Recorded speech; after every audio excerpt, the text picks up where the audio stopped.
Bismillahirrahmanirrahim. Tadi sampai di mana? Oh, kursi roda, wheelchair. Ini sharing dulu pengalaman sebagai tahadus bin nikmah. Salah satu bukti bahwa gimana kalau kita ngandelin Allah, berdoa kepada Allah, dan memurnikan keyakinan kita kepada Allah, itu amazing. Tapi kalau setengah-setengah, maka Allah juga, aku tergantung bagaimana prasangka hambaku kepada ana inda dhanni abdi bi. Jadi saya ngutang dulu $500 buat haji dengan target nanti bisa nutupin dengan sedikit ada kerjaan di Saudi. Saya beli kursi roda, muter-muter dekat Ka'bah gitu, nyari-nyari orang yang sakit. Jadi kayak ikan hiu nyari mangsa gitu.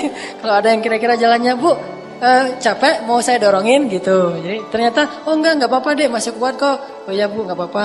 Udah jalan terus sampai akhirnya udah 3 hari saya muter-muter, saya belum dapat orang sakit, belum dapat pasien. Udah 3 hari. Dan 3 hari itu saya hanya minum air zam-zam saja.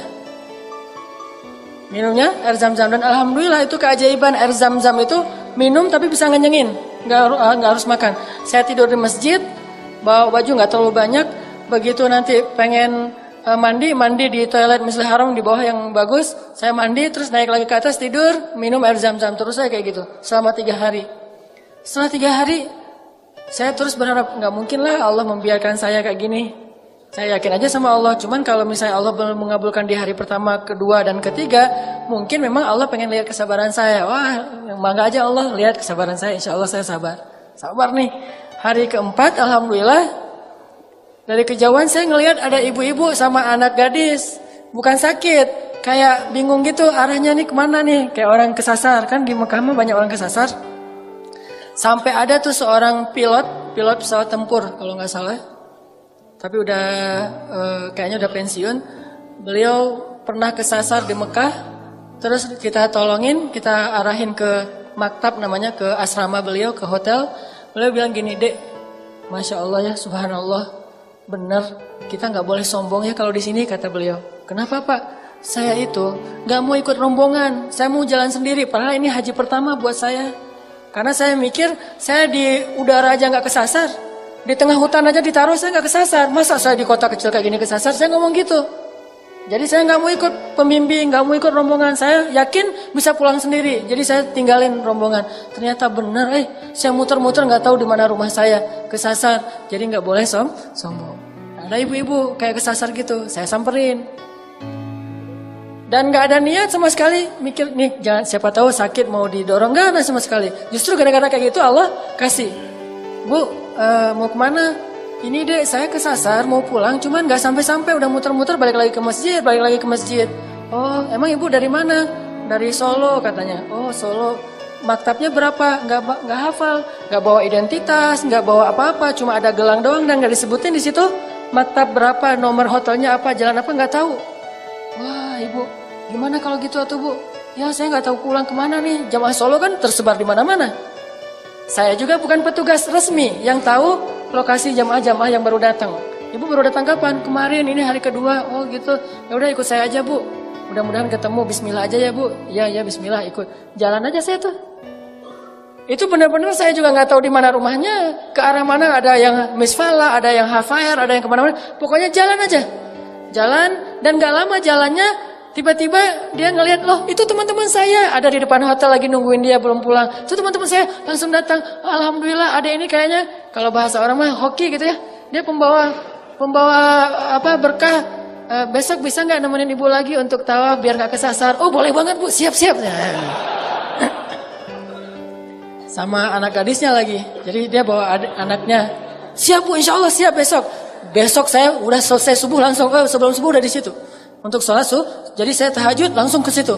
Setiap di depan asramanya. Ada yang kemarin, iya Bu. Pura-pura kayak wajah baik gitu kan. Terus saya bawa ke Mekah, kita tawaf bareng, sa'i bareng, tawaf bareng terus itikaf. Saya karena belajar di Al-Azhar, dia nanya saya kayak gitu. Nanya, Adek belajar di mana? Saya mahasiswa di Al-Azhar. Oh, luar biasa. Berarti Ibu bisa dibimbing ya? Bisa, insya Allah bimbing. Nanya fikih gitu. Kalau saya nggak tahu, oh nanti saya baca dulu ya Bu. Saya pulang dulu baca yang kemarin ditanya, besok dijawab. Pokoknya dibimbing sampai selesai. Alhamdulillah ternyata dari situ saya bukan cuma dapat ibu itu. Dapat satu rombongan, coba luar biasa. Ini rahmat dari Allah ya. Ibu itu mah nggak ngasih jawab apa-apa, tapi rombongannya begitu habis Arafah, kemudian setelah wukuf itu kan ada yang ke Mina, motong hewan kurban. Itu satu rombongan yang motong hewan kurban saya. Itu dikasih sama ketua rombongan. Dek, bisa nggak nolongin kita untuk motong hewan kurban? Oh bisa Pak. Sama ada yang dam juga, yang hajinya tamak itu kan harus bayar dam. Akhirnya saya pergi ke tempat pemotongan hewan kurban, makanya saya tahu tentang gimana motong hewan kurban onta itu kayak gimana. Akhirnya saya datang sana, tawar-menawar dengan pemilik hewan kurbannya, sekitar berapa puluh ekor. Balik lagi, dari situ alhamdulillah saya bisa beli kulkas, biayain adik-adik sekolah segala macam. Itu luar biasa. Dan kita nggak ngasih harga yang terlalu tinggi, standar di sana aja, dan udah ada deal-dealan biasa dengan orang yang punya peternakan. Alhamdulillah dari situ saya bisa jual lagi kursi roda, balik modal, terus pulang ke Kairo. Nih, alhamdulillah bisa bertahan 1 tahun ke depan. Makanya 1 tahun ke depan jadi nggak ada bisnis. Udah direkap pas lagi haji. Jadi setahun saya santai-santai aja, sehari makan di restoran 3 kali. Sarapan restoran, ini restoran lagi, alhamdulillah. Dan itu bukti bahwa kalau misalnya kita ngadain Allah itu luar biasa. Saya pernah juga haji backpacker. Kalau pas lagi di Mina, tidurnya di trotoar dekat tempat pelemparan jemarat, tidur di situ. Pas lagi di Arafah, kita tidur juga di jalan. Makanya, alhamdulillah, saya waktu itu banyak bersyukur karena dibantu oleh Bin Laden. Tapi bukan Usama ya. Keluarga Bin Laden. Di Mekah itu Bin Laden ini salah satu perusahaan besar di Arab Saudi yang paling dermawan untuk memberikan khidmat kepada jamaah haji. Jadi dia punya kayak satu kontainer gede gitu, isinya apa? Daging yang udah matang, udah dimasak, dilempar-lemparin. Rata-rata yang dapat bantuan kayak gitu tuh jamaah dari Afrika sama India. Cuma kita doang yang paling putih di situ. Orang Indonesia paling putih karena semuanya orang Afrika. Kita ikut bareng, lemparin, dapat 2 bungkus daging onta gitu. Daging onta kan bagus banget untuk kesehatan dan energi ya. Jadi saya dapat daging onta 2, makan, mahasiswa gitu. Allah kasih luar biasa. Baru nanti kerja lagi, ngangkut tempat tidur dari lantai 1 ke lantai 10 yang pernah saya cerita sebelumnya.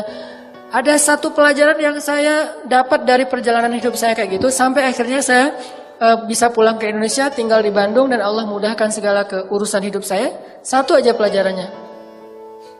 Kalau kita mau ditolong oleh Allah dengan cara ajaib, tunjukkan keyakinan kita dalam kondisi-kondisi yang ajaib, yang sulit. Justru saat itu Allah akan menunjukkan pertolongan-pertolongan yang ajaib.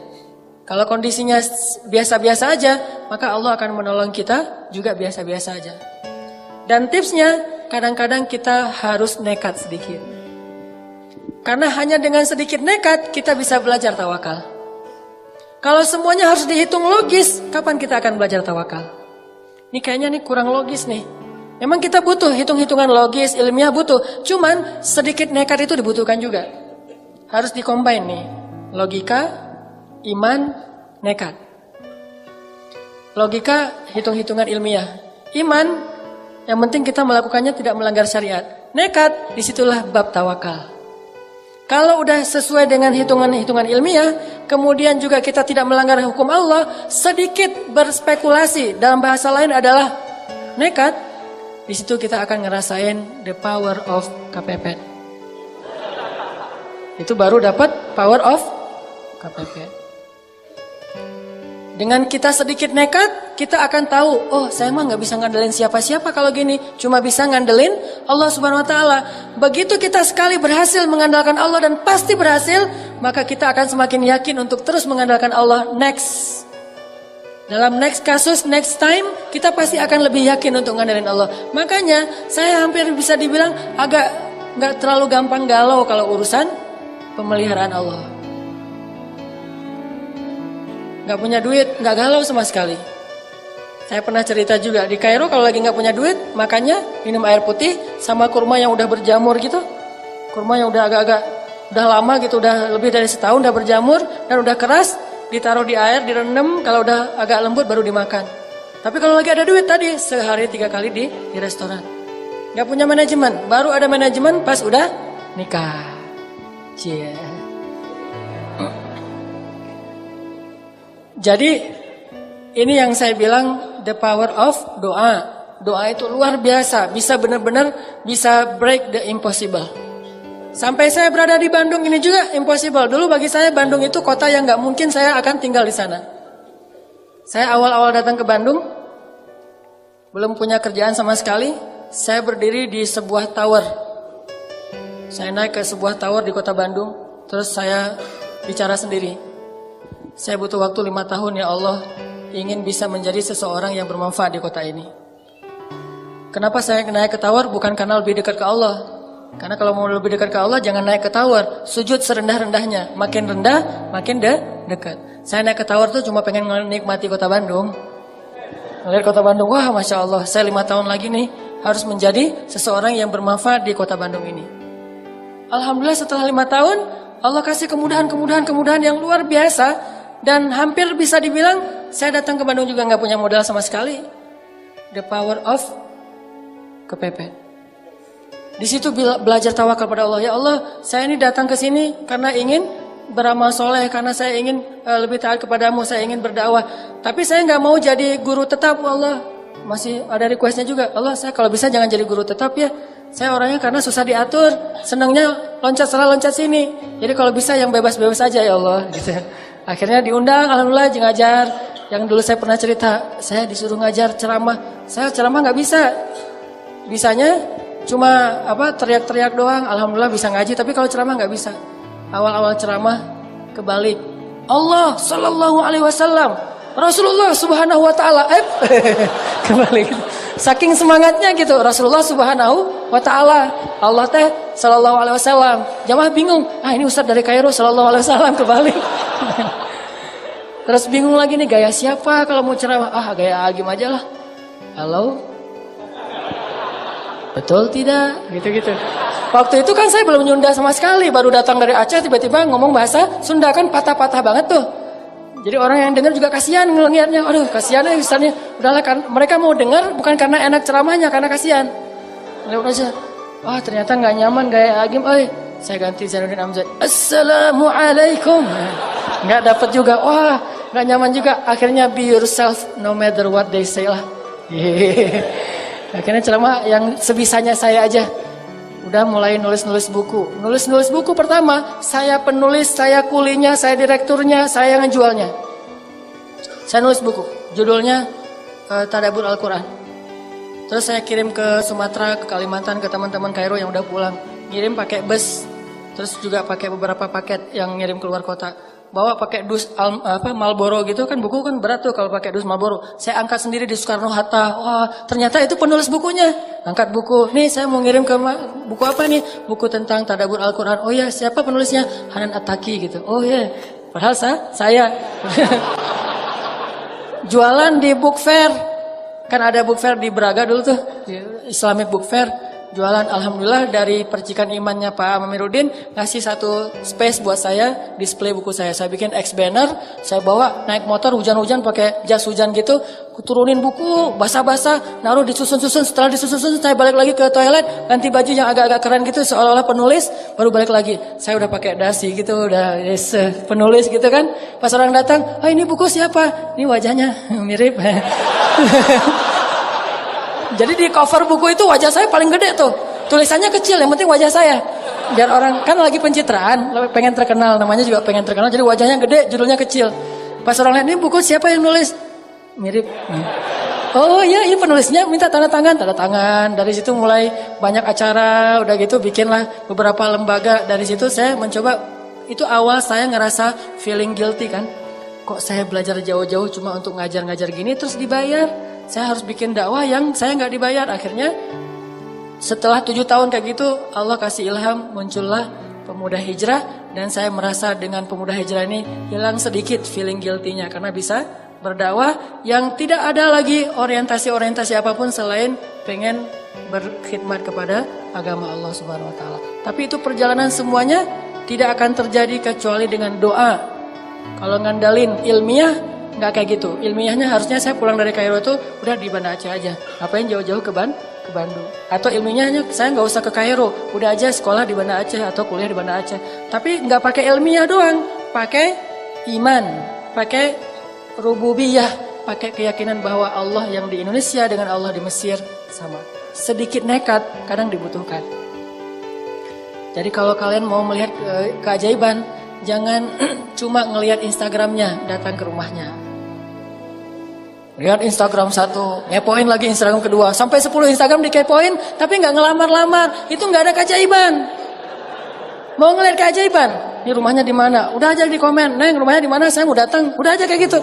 Tunggu aja keajaiban, keajaiban apa? Di blok sama dia. Gara-gara nggak bisa masuk lagi Instagram, kenapa saya di blok? Kayak orang aneh kata dia.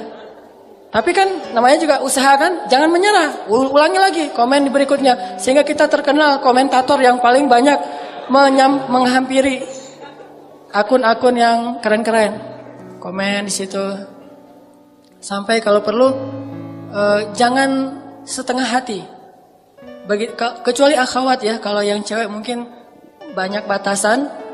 Ini yang di atas-atas sebetulnya nunggu keberanian teman-teman di bawah. Jangan. Jadi kalau nggak berani nekat itu berarti agak mentalnya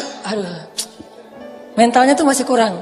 Harus berani nekat. Nekat berani apa? Berani ditolak, berani disuruh pulang, berani dimarahin, berani. Pokoknya datang aja. Ayahnya ini, kolonel, udah datang aja. Pas datang kirain siapa, ternyata ayahnya ketua geng motor misalnya. Wah nggak apa-apa, bawa Kiki Briges tuh. Wah, Ki, temenin Ki, kemana? Mau ngelamar. Kalau bawa saya, karena ayahnya ternyata ketua geng motor. Oh ya udah bawa sama Kiki. Ternyata Kiki juga pernah, tapi gagal misalnya gitu. Misalnya, ya Ki, enggak, ininya contoh doang. Artinya, wah usaha aja, jangan setengah hati. Jadi baru disebut nekat itu kalau udah ngelakuin sesuatu, bukan nekat tapi cuma doa doang. Ya Allah, saya berharap bisa nikah tahun ini, tapi nggak nekat-nekat. Coba tunjukin dulu, karena nekat jadi tawakal. Nggak kenal, nggak apa-apa. Saking nekatnya, jauh kayaknya levelnya jauh banget nih. Kita orang biasa banget, dia mah bidadari banget. Seorang pengemis melamar bidadari. Wes. Jadi pengemis yang luar biasa nih. Kayak siapa? Julai. Pengemis melamar bidadari. Dah saya mah orang biasa, tapi saya punya Allah. Datang aja. Kan kita nggak tahu kalau belum mencoba kan. You don't know if you don't try. Itu pakai aja sebagai bahasa nekat, tapi setelah itu bismillahirrahmanirrahim. Allah ya muqallibal qulub, wahai yang membolak-balikan hati. Udah segitu aja, Allah udah tahu lah keterusannya apa. Datang, ya Allah, Engkau yang memiliki hati orang-orang yang ada di dalam rumah ini. Ayahnya, ibunya, dia termasuk pembantu. Kadang-kadang pembantu itu bisa membuat orang terbolak-balik hatinya. Ayahnya masih bingung gitu, ibunya masih mikir-mikir, si Nengnya juga masih mikir-mikir, pembantunya yang wah semangat. Pembantunya bilang, Neng, ibu teh udah sering ketemu anak laki-laki, tapi ini beda Neng. Pembantunya tuh cerewet, tapi cerewet yang positif.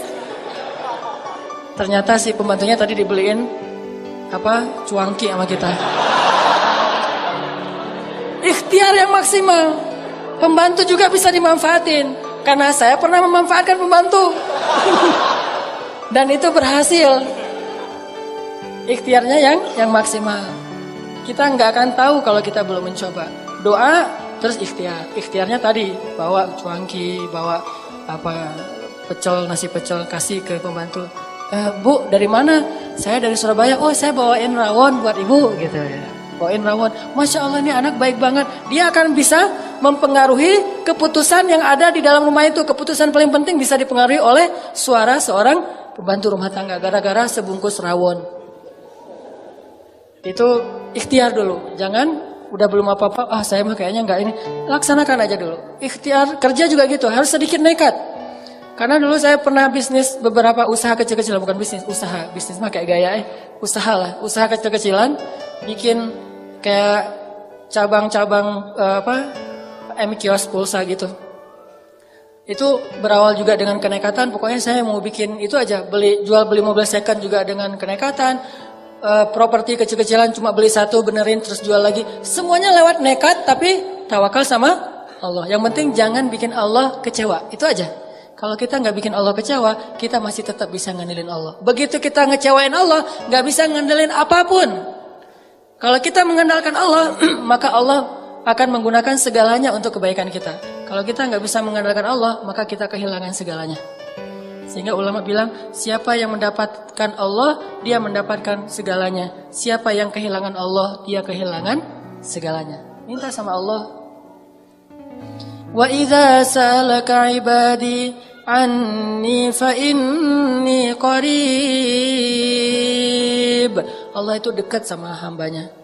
Ujibu da'watad da'i idza da'an. Aku mengijabah setiap permintaan orang-orang yang meminta kepadaku. Minta sama Allah. Ini semangat, motivasi untuk berdoa dan berikhtiar dengan bumbu sedikit nekat. Baru kita akan melihat keajaiban. Banyak sekali dari pengalaman hidup saya itu nekat memang bikin keajaiban. Tapi dengan tawakal. Baru kita mengerti arti tawakal kalau kita udah agak sedikit nekat. Terus tips yang kedua dari pengalaman hidup yang mungkin jadi sharing juga buat teman-teman. Biar doa itu diijabah oleh Allah. Ini penting banget nih. Jangan pernah makan atau minum sesuatu yang Allah haramkan. Itu mutlak. Gimana pun kita teriak-teriak di depan pintu Ka'bah, kalau di dalam darah dan daging kita ini tumbuh atau mengalir makanan dan minuman yang Allah nggak ridhoi, suara kita itu mute, mute, nggak kedengaran. Di telepon kita telepon Allah, tapi teleponnya di silent, nggak kedengaran. Kenapa nggak kedengaran? Soalnya kita pakai opsi silent tadi. Dan opsi silent itu gara-gara kita makan makanan yang haram atau syubhat.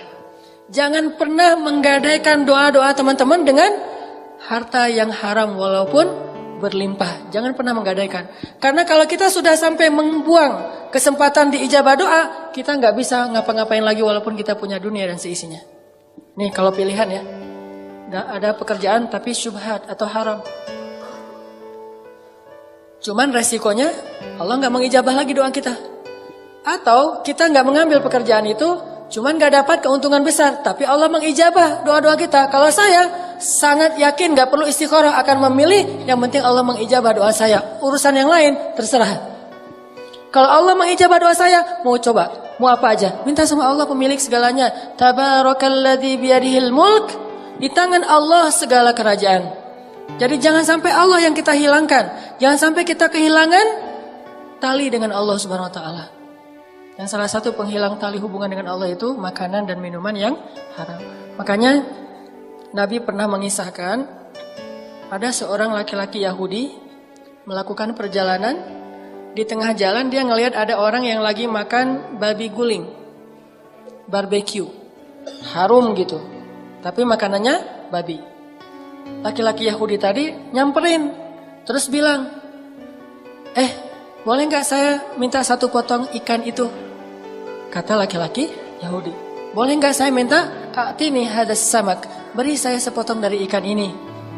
Kata orang-orang, kamu kan penampilannya kayaknya orang Yahudi ya? Ya, bukankah orang Yahudi itu dilarang makan babi? Emang, terus kenapa kamu minta makanan ini? Kata dia, yang minta babi siapa? Kan saya minta ikan, kata orang Yahudi. Tapi nunjuknya ke arah babi. Itu namanya hilah.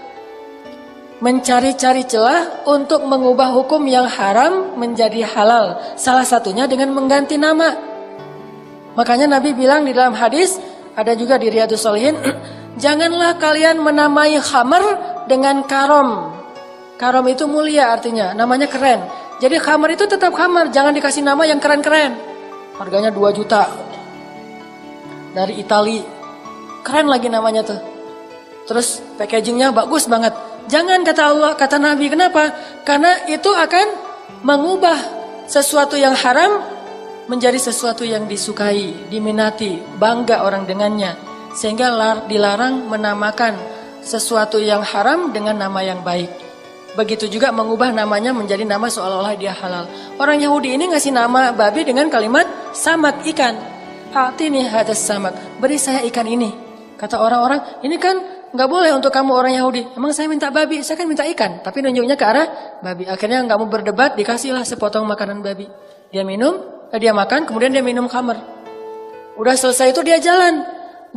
Dia jatuh di tengah perjalanan karena mabuk. Kemudian untanya hilang.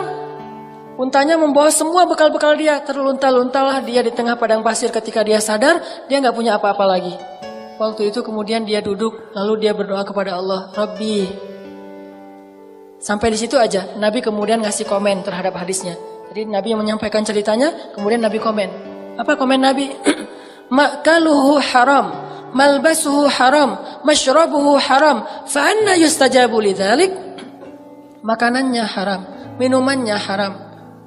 Kemudian tempat tinggal pakaiannya haram. Bagaimana Allah akan mengijabah doa dia? Sehingga laki-laki itu mati di tengah padang pasir dalam keadaan terlunta-lunta. Datang lagi seorang sahabat namanya Sa'ad bin Abi Waqqas, datang kepada Rasulullah, "Ya Rasulullah, doakanlah saya supaya Allah mengijabah doa-doa saya. Karena saya berdoa itu Allah belum mengijabah saja. Saya mohon tawassul dari engkau ya Rasul, dengan wasilahmu semoga Allah mengijabah doa saya." Kata Nabi, "Ya Sa'ad, atib mat'amak." Wahai Sa'ad, bersihkanlah makananmu dari yang haram. Lalu Sa'ad kemudian membalikan semua keuntungan-keuntungan ribanya, dan dia tidak mau lagi makan riba sebagai seorang rentenir. Kemudian akhirnya dia berdoa lagi, dan sejak saat itu Sa'ad terkenal sebagai seorang ahli diijabah dalam doa. Karena meninggalkan usaha-usaha yang tidak Allah ridhoi. Jadi kalau mau melihat keajaiban dalam doa, jangan pernah masukkan makanan dan minuman yang haram ke dalam tubuh kita. Mending kita lapar daripada kita memakan sesuatu yang Allah haramkan. Kecuali darurat. Kalau darurat boleh. Kan kaidah fikihnya, ad-darurah tubihul mahzurah. Yang darurat itu membolehkan yang tidak boleh. Kita kelaparan di tengah hutan, gak ada makanan kecuali, maaf tadi babi misalnya, maka boleh kita makan babi. Tapi jangan digulai, di sate, di segala macam. Ada yang di dendeng gitu ya. Disimpan, ada yang sampai dikalengin.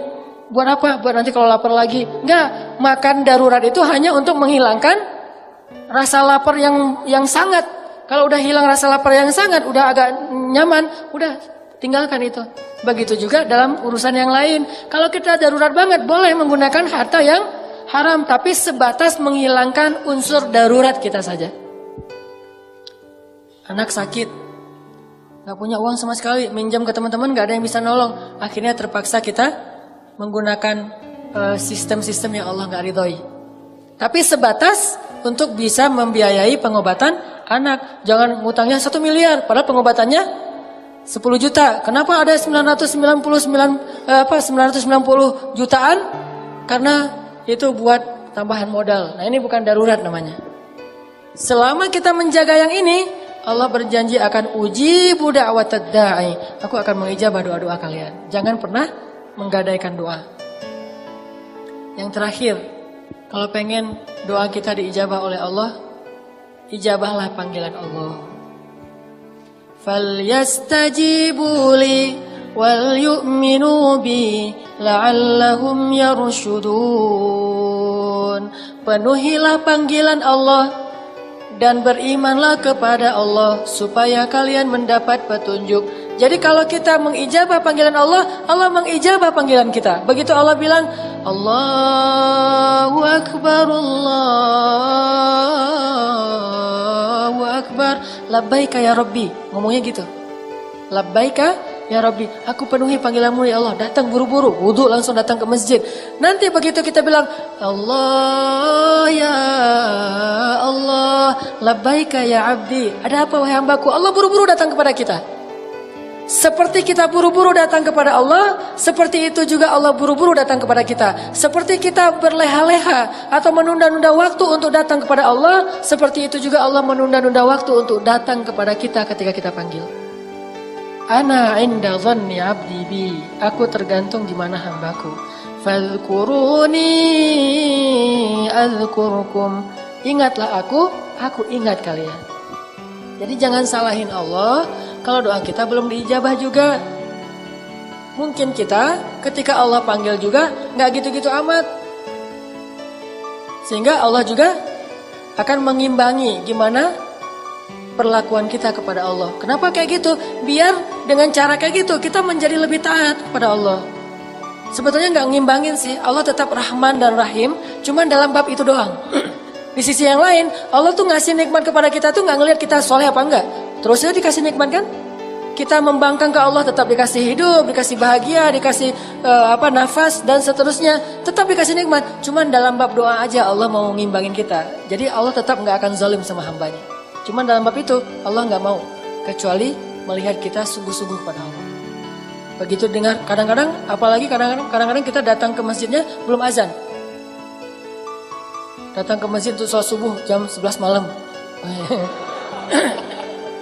Udah langsung datang. Ngapain kamu jam 11 malam ke masjid? Pengen sholat subuh. Ini misalnya saking luar biasanya kayak siapa? Said Ibnul Musayyib. 30 tahun mendengar azan di dalam masjid, nggak pernah mendengar azan di luar masjid. Artinya sebelum azan udah masuk masjid. Kalau kita kayak gitu, Allah juga gitu. Kita baru mau ngangkat tangan, udah dikabulkan. Kok bisa gitu ya Allah? Kan kita datang ke masjid sebelum azan. Kayak Nabi tuh baru membatin doang dalam hati, udah Allah kabulkan. Belum juga ngomong, ya Allah, udah datang langsung.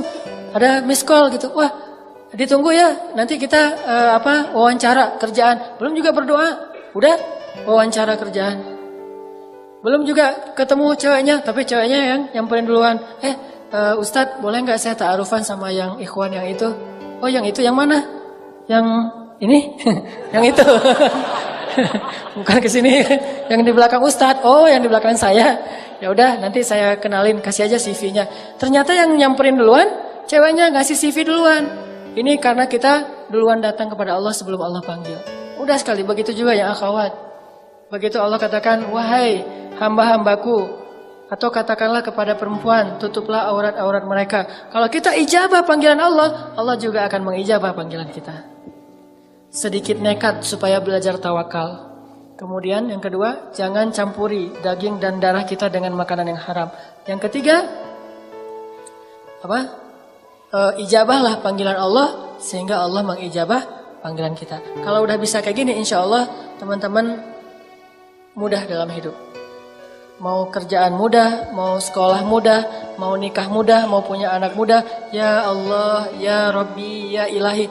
Andalkan Allah, jangan andalkan makhluk. Walaupun mustahil sekalipun, jangan kita membatasi yakin kita kepada Allah hanya dengan kata-kata mungkin dan mustahil. Kalau gitu Allah hanya akan ngasih kepada kita hal-hal yang mungkin. Kalau kita masih yakin kepada Allah terhadap hal yang mustahil, Allah ngasih kepada kita yang impossible. Tergantung gimana kita. Saya yakin kepada Allah akan maha penyembuh kalau sakitnya cuma flu. Minum obat flu atau obat sakit kepala. Allah fa'idha maritu fahuwa yashfin. Kalau saya sakit Allah maha penyembuh. Allah sembuhkan. Tapi begitu sakitnya parah, kita gak yakin lagi sama Allah. Yakin kepada makhluk. Padahal makhluk mah gak boleh kita yakini. Hanya boleh kita ikhtiar. Ke dokter itu babnya ikhtiar, bukan bab iman. Gak boleh beriman kepada dokter, beriman kepada obat. Tapi ikhtiarnya kepada dokter dan obat sesuai dengan tuntunan Allah. Imannya kepada Allah. Karena Allah bisa saja tidak menyembuhkan penyakit kita walaupun kita udah, bahkan dokter aja bisa sakit. Apalagi yakin kepada penggandaan uang. Sampai ada salah satu driver Grab kalau nggak salah ngomong, Kang, itu ada juga ternyata di Jawa Barat ya yang bisa menggandakan uang, sama kayak yang Kanjeng bisa menggandakan uang katanya. Saya jadi galau karena kalau bisa kayak gitu saya senang banget. Mending saya nggak usah jadi driver Grab lagi, saya mah ke situ aja. Lumayan saya ada uang 1 juta, siapa tahu bisa jadi 5 juta, kata dia. Saya bilang, Kang, itu dia yang menggandakan uang itu namanya bisnis apa, Kang? Bisnis jasa. Kalau dia bisa menggandakan uang, ngapain dia capek-capek bisnis jasa? Udah aja duit dia sendiri digandain, udah gitu nggak perlu lagi berusaha, nggak perlu lagi berikhtiar, nggak perlu lagi kerja, pakai mahar 5 juta, nanti digandain jadi 10 juta. Ngapain dia capek-capek kerja? Kalau dia bisa menggandakan uang sendiri, begitu dia ada uang 1.000, saya gandain uang 10.000, gandain kan gampang kan? Ngapain kerja lagi? Dia kerja karena dia nggak bisa menggandakan uang. Saya bilang, oh gitu Kang. Ini artinya saking kita lemahnya iman kepada Allah sampai akhirnya kita melakukan hal-hal yang sebetulnya nggak logis sama sekali. Kalau kita yakin Allah bisa menggandakan uang, kayak kita yakin kepada sosok yang bisa menggandakan uang di dunia, harusnya kita datang ke Allah lebih sering. Ya, kenapa ada orang yang sangat terpelajar, educated, sampai doktor, terpengaruh juga dengan isu-isu kayak gini. Dia bawa berapa puluh miliar supaya digandain, akhirnya nggak balik sama sekali, kecuali sedikit. Kenapa kita nggak datang kepada Allah? Allah, saya pengen digandain nih duitnya, saya kasih deh untuk Palestina 1 juta. Kata Allah, perumpamaan orang yang berinfak di jalan Allah seperti menanam benih yang nanti ujung-ujungnya dikasih 700 kali lipat. Kenapa kita nggak yakin sih sama Allah yang menyatakan di dalam Al-Quran dengan benar sekali, Shadaqallahul Azim? Kenapa kita yakin kepada makhluk yang lagi-lagi terbukti bahwa itu bohong, tapi masih aja yakin? Udah di TV lagi rame-ramenya bahwa itu bohong. Kita ada juga di Jawa Barat tuh, saya pengen datang ke sana. Udah jelas di TV itu bohong, tapi ini mau didatangin gitu. Kenapa Allah yang maha benar kita nggak datengin? Ini kan agak-agak unik. Berarti kita belum benar-benar beriman kepada Allah. Walaupun kita selalu bilang Shadaqallahul Azim. Kita bilang gitu. Apa artinya? Maha benar Allah. Tuh kan? Berarti kita nggak paham maknanya. Maha benar Allah dengan segala firman-Nya. Shadaqallah, maha benar Allah Al-Azim, yang maha agung. Maha benar Allah yang maha agung. Tapi berhubung Sari Tilawah sudah kayak gitu dari sejak dulu, maha benar Allah dengan segala firman-Nya. Udah ya kita ikutin aja. Semuanya pada amin, udah aja gitu. Saking gak memaknai lagi, ini apa sih maksud dari kalimat? Bahkan kita meyakini bahwa Shadaqallahul Azim itu bagian dari membaca Al-Quran. Seolah-olah kalau kita gak baca Shadaqallah setelah baca Al-Quran itu dosa. Kok kamu tutup Al-Quran gak Shadaqallah? Gitu kan? Shadaqallah dulu dong. Shadaqallah itu bukan bacaan Al-Quran. Shadaqallah itu kalimat iman, kalimat tasdik, bahwa kita membenarkan apa yang kita baca. Jadi inti dari Shadaqallah itu benar banget nih. Jadi anak kekinian mungkin bilangnya selain Shadaqallah, dzalikal kitabul la raiba fi. Wah, benar banget. Itu sama dengan Shadaqallahul Azim, cuman lebih utama kita pakai bahasa Al-Quran, Shadaqallahul Azim. Tapi artinya benar banget nih. Allah bilang, ya ayyuhalladzina amanu la ta'kulur riba. Wah, benar banget. Ya ayyuhalladzina amanu hal adullukum ala tijarah. Benar banget. Itu artinya Shadaqallahul Azim. Banyak orang baca Shadaqallahul Azim tapi nggak percaya sama ayatnya. Ayatnya mengatakan perumpamaan orang-orang yang berinfak di jalan Allah itu seperti orang yang menanam benih yang kemudian tumbuh menjadi 700 kali lipat. Shadaqallahul Azim. Lewat canceleng, disenyumin. Nggak dikasih, nggak dicelupin tuh koin. Kenapa disenyumin? Senyum kan sedekah. Jadi sedekah dia adalah senyum. Ini gara-gara nggak Shadaqallahul Azim dari hati, cuma dengan lisan. Jadi kita harusnya bilang Shadaqallah itu bukan cuma di akhir bacaan, setiap ayat juga boleh bilang Shadaqallahul Azim, dan nggak harus berirama, nggak waladdallin Shadaqallah, nggak harus gitu. Kalau orang Arab baca Shadaqallahul Azim mah ulaika ala hudam min rabbihim wa ulaika humul muflihun. Shadaqallahul Azim. Gitu. Itu kalimat pembenaran dari kita. Ini benar banget, ini benar banget. Akhirnya kita percaya. Apa yang Allah bilang benar banget, gak ada yang salah. Rasulullah bilang, wa sadaqar rasul. Rasulullah benar. Sadaqallahu wa rasuluh. Benarlah Allah dan Rasulnya. Hadza ma wa'adana Allah. Ini yang dijanjikan Allah dan sadaqallahu wa rasuluh. Tapi kalau sadaqallah cuma ritual, begitu kita ikut musabaqah lupa sadaqallah gak jadi juara. Soalnya lupa sadaqallah. Itu pengalaman di musabaqah. Sampai lebih parah lagi kalau kita di musabaqah saking nggak paham, kita pakai irama ngaji itu pakai irama musik orang Mesir, namanya Ummu Kulsum. Itu kalau di Indonesia mirip seperti penyanyi pop Indonesia yang lagi ngehit. Misalnya sebutlah Agnes Monica. Agnes, apa sih namanya? Agnes ya, Agnes Monica. Maaf ya, saya mah nggak pernah ngepoin yang gitu-gitu. Si Agnes Monica kan lagi ngehit tuh untuk cewek-cewek. Nah, Agnes Monica untuk Mesir namanya Ummu Kulsum, Umi Kalsum. Saya ngaji nih di Indonesia. Gitu ya. Oh kok bagus ngajinya Hanan. Ya ini pakai iramanya Umi Kalsum. Karena saya nggak tahu kalau Umi Kalsum itu iramanya lagu-lagu pop biasa. Ya Habibi, saya nyanyiin di dalam masjid. Artinya wahai kekasihku. Tapi nyanyinya di dalam masjid. Ifrah ya albi, berbahagialah wahai kekasihku. Sampai ada lagu kenapa engkau tidak menjawab panggilanku? Aku nggak punya pulsa, gitu kan ya dulu ya iklannya mah.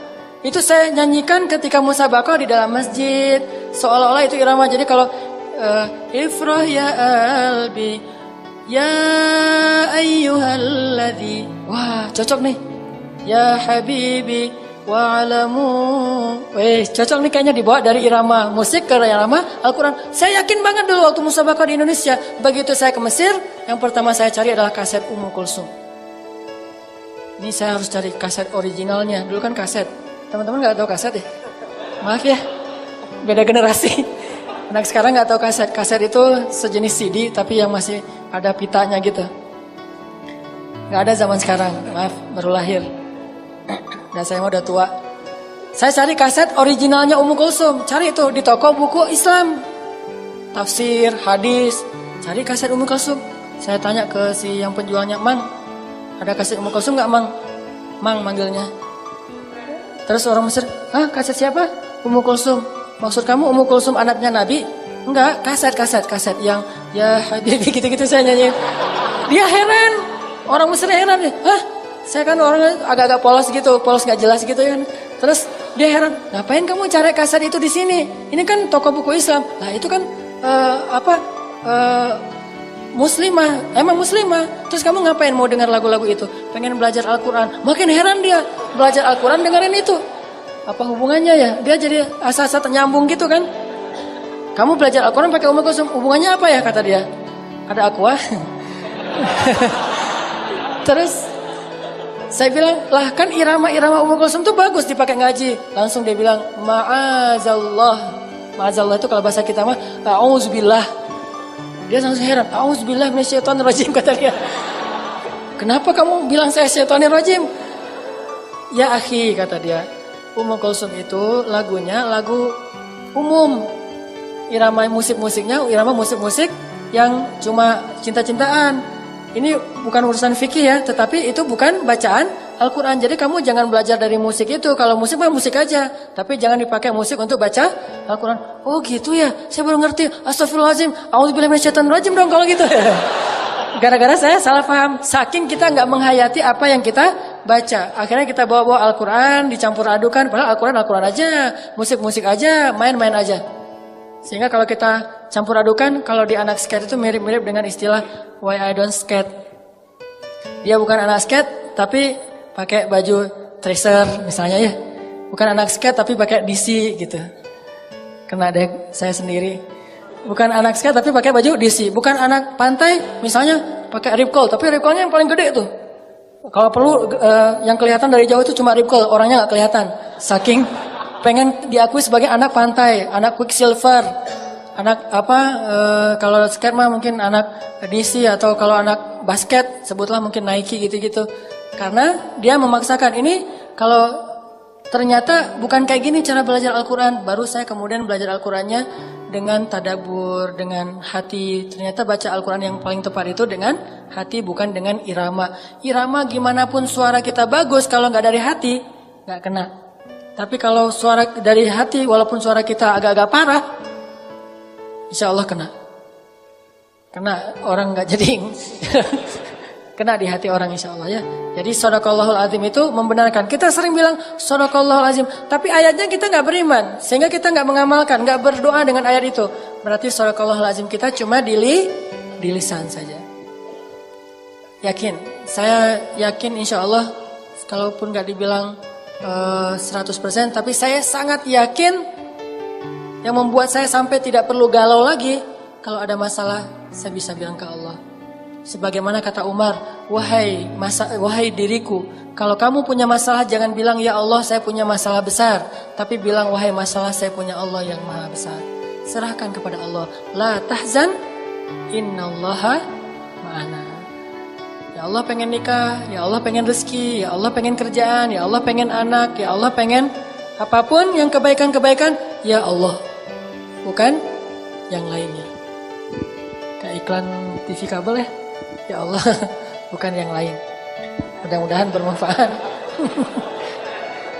Telat nih. Oke, kita tutup dengan sama-sama berdoa kepada Allah. Malam ini kita mau doa apa? Mas, doa cincin? Ya udah, doa cincin ya. Doa menyematkan cincin dan mengatakan akad dengan lancar, jangan pakai baca teks. Dan saya selalu menitipkan kepada teman-teman jangan melupakan doa untuk saudara-saudara kita di Palestina, di Suriah, karena kita nggak bisa nolong mereka banyak. Setidaknya kita jangan juga udah nggak nolong, nggak doain pula. Plus yang pasti kita ngedoain bangsa kita Indonesia. Mudah-mudahan dianugerahkan kepada kita pemimpin-pemimpin yang beriman, yang soleh, dan juga diberikan kemakmuran kepada bangsa Indonesia supaya orang-orang yang sakit mampu berobat, orang-orang yang miskin bisa menyekolahkan anak-anak mereka. Allah berikan kepada kita pemimpin yang adil, rakyat yang sabar. Mudah-mudahan Allah berikan baldatun thayyibatun wa rabbun ghafur. A'udzu billahi minasyaitonir rajim. Bismillahirrahmanirrahim. Alhamdulillahi rabbil alamin. Ar-Rahmanir Rahim. Maliki yaumiddin. Iyyaka na'budu wa iyyaka nasta'in. Iyyaka na'budu wa iyyaka nasta'in. Iyyaka na'budu wa iyyaka nasta'in. Iyyaka na'budu wa iyyaka nasta'in. Ihdinas siratal mustaqim. Siratal ladzina an'amta 'alaihim ghairil maghdubi 'alaihim waladdallin. Ihdinas siratal mustaqim. Ihdinas siratal mustaqim. Siratal ladzina an'amta 'alaihim minan nabiyyina was-siddiqina wasyuhada'i was-salihin.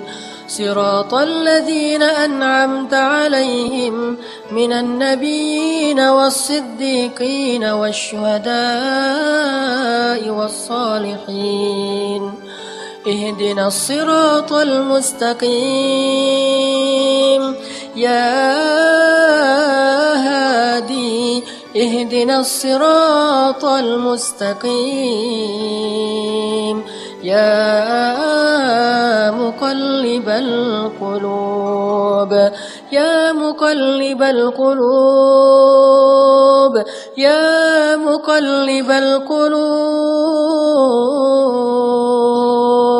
Ya muqallibal qulub. Thabbit qulubana ya Allah. Thabbit qulubana ala dinik. Ya musarrifal qulub. Sarrif qulubana ila ta'atik. Allahumma hdi syababal muslimin. اللهم اهد شباب إندونيسيا اللهم اهد شباب إندونيسيا اللهم اجعلهم من الصالحين اللهم اغفر لهم ذنوبهم وتقبل منهم توبتهم يا غفار يا غفار يا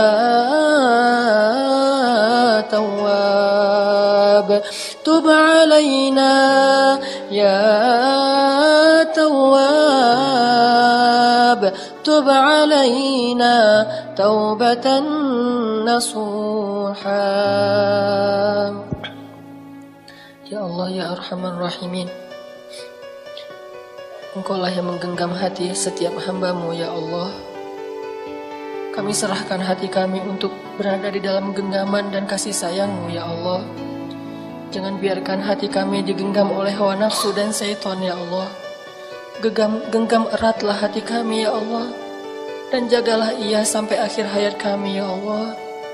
Tanpa Engkau, hati kami akan terbolak-balik antara kebatilan dan kemungkaran, ya Allah. Kami takut, mungkin hari ini kami sering ke masjid, senang kepada taklim, bergaul dengan orang-orang yang soleh, orang-orang yang baik. Tetapi jika Engkau tidak menggenggam hati kami, justru di akhir hayat itu, mungkin bisa saja hati kami condong kepada kebatilan, condong kepada kemusyrikan, condong kepada kemungkaran, sehingga matilah kami dalam keadaan su'ul khatimah. Kami berlindung kepadamu dari su'il khatimah, ya Allah. Genggamlah hati kami senantiasa dalam ketaatan sampai akhir hayat kami, ya Allah. Kami merasakan hati kami, kadang iman bertambah, kadang iman turun. Kadang iman naik, kadang iman turun. Kadang iman bertambah, kadang berkurang. Kadang iman kami dalam keadaan kuat, kadang iman kami dalam keadaan lemah. Setiap hari kami merasakan naik turunnya iman. Jika kami tidak menyerahkan hati kami kepadamu, siapa yang bisa menolong kami, ya Allah?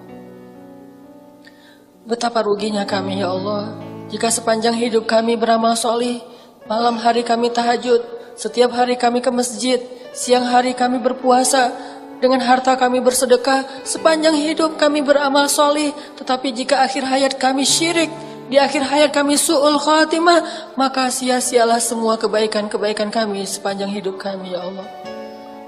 Karena yang menjamin seseorang itu adalah akhir hayatnya, baik dan buruknya. Jika akhir hayat seseorang baik, walaupun sepanjang hidupnya dia berbuat buruk, maka Engkau akan mengampuninya dan memasukkannya ke surga.